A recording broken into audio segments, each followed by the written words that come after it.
my husband has left me to take care of our newborn twins all by myself. Even when I was pregnant, he barely acknowledged how tough it was for me. Instead, he said something like this: "I've got to go on a business trip for a week soon." That's going to be tough. I'm already swamped with taking care of the twins. What can I do though? It's my job. I had a feeling then that my husband was hiding something. Sure enough, when I looked into it, I discovered he was betraying me. After seeing him off on his trip, I muttered to myself, "Hope you make it back safely." My name is Janice. I'm 36 years old, and I work from home. Right now, it's just my husband Thomas and me living in our apartment. Thomas is 5 years younger than me, and we met at our favorite cafe. We both had a love for reading. He seemed interested in a book I was reading and struck up a conversation one day. I really liked him. He was bright and friendly. Though he was younger than me, so I didn't initially see him as a romantic prospect, but he was forward about liking me and actively pursued me. Eventually, his persistence won me over, and we got married when I was 30. We've lived peacefully as a couple, never having any major arguments. But there was one thing bothering me. We were having trouble having a child. We started trying for a baby in our second year of marriage, but there were no signs of pregnancy. We went to the hospital together for fertility tests. Turns out, Thomas had no issues. It was me who had a condition that made it difficult to conceive. Undergoing fertility treatments was physically and mentally taxing, not to mention expensive and stressful. I started getting the brunt of Thomas's frustrations. Since I was part of the reason we couldn't have kids, I didn't resist him. Tired of the treatments, he suggested one day, "Why don't we just live as a couple, just two of us?" But I couldn't give up on having his child. "Please, just a little more cooperation. I really want a child with you. I'll give up if it doesn't happen before I turn 40. He reluctantly agreed to my desperate plea. So we continued the treatments, and I finally got pregnant, and it was twin girls, twice the joy. My parents, my friends, and in-laws were all thrilled about the pregnancy. I was over the moon. I was determined to raise these kids right. I hoped this would also improve my shaky relationship with my husband. I was daydreaming about spending time with him and our children. Childcare was new to me, but I thought I'd be fine since I had done some prep work. But taking care of twins was harder than I expected. I can only admit I underestimated it. Everyone says the real work starts after the baby is born, and they were right. Caring for twins is obviously twice the work. Feeding, diaper changes, baths, putting them to sleep, all needed for two. Feeding a single baby requires about 8 to 10 sessions, but with twins, it's 16 to 20. And they don't always want to feed at the same time. When I'm feeding one and the other starts crying and I attend to her, the first one gets upset. It's a constant cycle. Diaper changes aren't synced either. Sometimes one would soil their diaper in the middle of changing the others. This means more time spent getting fresh clothes and diapers ready. And then there's the spit up, sweat, frequent diaper leaks. I had to change their clothes often. Just as I'd finished changing them, they'd have an accident, and even my clothes get dirty. Changing and washing their clothes took so much time. The cost of raising twins is also double. Diapers, milks, clothes. It's a bit overwhelming. They also cried a lot at night, so I hardly get any sleep. I would hold them because they cry for a long time, but even then, they wouldn't sleep. Even if I managed to calm one down, the other would start crying, waking the first one up again. I was exhausted every day, barely getting any sleep. I had to take a break from my work-from-home job to focus on childcare. My mom works, so she couldn't help, and my mother-in-law lives too far away. They say you should rest after giving birth, but that wasn't an option for me. I had no choice but to struggle through it alone. As for Thomas, he was no help at all. To be exact, he was uncooperative with childcare from the start. When he saw our newborns, he just laughed and said, "They look like monkeys, not cute at all." And to me, exhausted from childbirth, he joked, "They look ugly. Are you sure they're mine?" He dumped all the housework and childcare on me, using work as an excuse. It was fine when we didn't have kids, but now with newborn twins, it was too much. Even when I asked for help, he'd say, "I don't know how to do it, so I can't." I didn't know how to do it either. It was my first time. He seemed indifferent to our twins' care. I tried to talk to him about it, but it was always in vain. "Thomas, I know you're busy with work, but I'm still recovering from childbirth, and childcare is toughest now.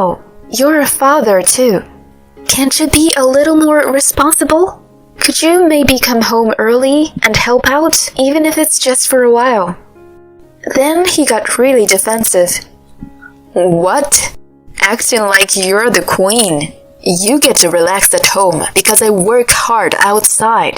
Don't you get that? And now you want me tired from work to do childcare and housework? You've got to be joking." "I'd like to work too, but I can't right now. And it's not like I'm relaxing at home. I'm sleep deprived every day. Is it too much to ask for a little help with housework and childcare?" No matter how much I asked, he just wouldn't agree, and our conversations got us nowhere. Finally, he threw a tantrum and ended the conversation forcibly. "Enough already. I can't even relax when I come home. I've been dragged around by your infertility and whims for too long, and just when I thought I was free from fertility treatments, this happens. I should have never had kids in the first place." With that, he stormed off into another room. Hearing his words, I just hung my head. Maybe my desire for children was indeed selfish. Thomas, unlike me, didn't desperately want children, and in hindsight was reluctant about fertility treatments. I remember him growing colder around the time my morning sickness got worse. If I neglected household chores or were bedridden due to illness, he would yell at me like a madman. Feeling guilty for dragging him into fertility treatments, I just silently endured his verbal abuse. I thought maybe things would change for the better once the kids were born, but instead, things just got worse. Our marriage quickly grew cold, and we started avoiding each other at home. Then one day, he dropped a bombshell. Despite being in the middle of caring for 1-week-old twins, he said he had to go on a week-long business trip. "It's an important job, so I can't mess it up. I'll be turning off my phone during the trip, so don't contact me, not even through WhatsApp or texts." "Can't someone else take your place? I am still recovering from childbirth and can't move around much. What am I supposed to do if something happens to the kids?" He wouldn't listen to my desperate pleas. "What? Don't be so needy. I have work. It can be helped." He dismissed my requests, using work as a shield, but I could tell he was lying. He might not realize it, but he rubs under his nose when he lies. It was just a woman's intuition, but I felt I couldn't overlook this lie about this business trip. In the past, I had ignored his minor lies about pinching pennies or saying he was going shopping when he was actually going out to drink. But this time was different. It concerned the care of our twins. What kind of lie he was telling this time? I knew confronting him then would only lead to more lies, so I pretended to give up on stopping his trip. In the meantime, until he left, I was busy investigating something. And I hit the jackpot. My intuition was right. He was hiding a huge secret. I'll never forgive him. I'll make sure he gets what he deserves. A few days later, Thomas, humming a tune and in high spirits, said to me as he was getting ready to leave, "All right, I'm off on my business trip." He was unusually cheerful for someone just going to work, but I didn't comment on it. "Have a good trip. Hope you make it back safely." Huh? Did you say something? No, nothing. Just be careful. Don't get into an accident. He didn't seem to hear my last words as he left the house, looking quite pleased with himself. He was blissfully unaware of the hell that awaited him. Enjoy yourself while you can, I thought to myself. He won't have that luxury when he comes back. I decided to prepare what would come after his return. I was looking forward to seeing his reaction in a week. A week passed and he came home. But instead of the upbeat mood he left in, he looked utterly exhausted. His face covered in bruises, his clothes dirty and disheveled. "I'm home. Oh man, I'm so tired. There's no place like home." "Oh my, what happened to your face? Look at those bruises." "Oh, I just fell, that's all." He was rubbing under his nose again, lying even at this point, unaware that I already knew the truth. He was still so naive. Then he noticed something was off in the house. "Hey, what's with all these cardboard boxes? Are we moving or something?" Indeed, the house was filled with boxes containing my belongings. To his question, I replied coldly, "The kids and I are moving out. I don't plan on coming back here." "What? What are you talking about?" "I can't stay with a husband who lied about a business trip to go on a cheating vacation while I'm at home with 1-week-old twins. I'm filing for divorce and leaving." He looked shocked, his face turning pale, and then he started yelling at me. "Stop with the nonsense. This just because I didn't help with the kids is too much. Do you even have any proofs that I cheated?" In response, I showed him a video. It showed him discussing his trip with his mistress. "I'm really looking forward to the trip tomorrow." "Don't worry, I fooled my wife." "Did you manage to talk to your husband, Sarah?" "Oh, that's great." Seeing the video, he went pale. "When did you? I thought you were at the hospital when I made that call." I never expected the camera I was setting up to catch something like this. After all, it was intended for a different use. Actually, this footage was from a baby monitor camera I had secretly bought with my personal savings. I was anxious about being away from the kids, so I had installed cameras around the room. I thought he would make a fuss about it being a waste of money. I had heard about a woman named Sarah from him before.